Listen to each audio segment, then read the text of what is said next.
क्या भारत को एक हिंदू राष्ट्र घोषित किया जा सकता है? इसका सीधा जवाब नहीं। क्यों? भारत को हिंदू राष्ट्र घोषित करने का केवल एक तरीका है। चलो जानते हैं वो कौन सा तरीका है। देखिए, भारत में संविधान का शासन है, अर्थात जो संविधान कहता है भारत के बारे में, भारत उसी के अनुसार कार्य करता है।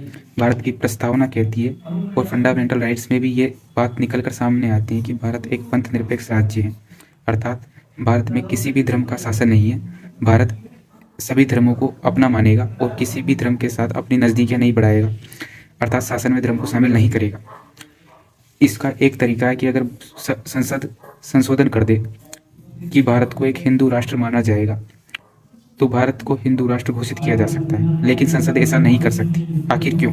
देखिए, 23 अप्रैल 1974 को भारत के उच्चतम न्यायालय ने एक महत्वपूर्ण निर्णय केशवानंद भारतीवाद दिया और उसमें कहा कि भारत में एक बेसिक स्ट्रक्चर नाम की चीज़ है जो संसद को रोकती है संविधान संशोधन करने से। अर्थात संसद को भारत के प्रत्येक भाग में संशोधन करने का अधिकार है, लेकिन संसद बेसिक स्ट्रक्चर में संशोधन नहीं कर सकती है।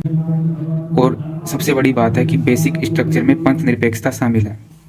और इस निर्णय को दिया था 13 जजों की बेंच ने। बेसिक स्ट्रक्चर को हटाने के लिए एक तरीका है कि 13 जजों की बेंच वापस बैठे या 15 जजों की बेंच बैठे और कहे कि बेसिक स्ट्रक्चर इनवैलिड है और संसद संविधान में जो चाहे वो संशोधन कर सकती है। उसके बाद संसद संविधान में संशोधन कर दे कि भारत एक हिंदू राष्ट्र होगा, तो भारत को हिंदू राष्ट्र घोषित किया जा सकता है।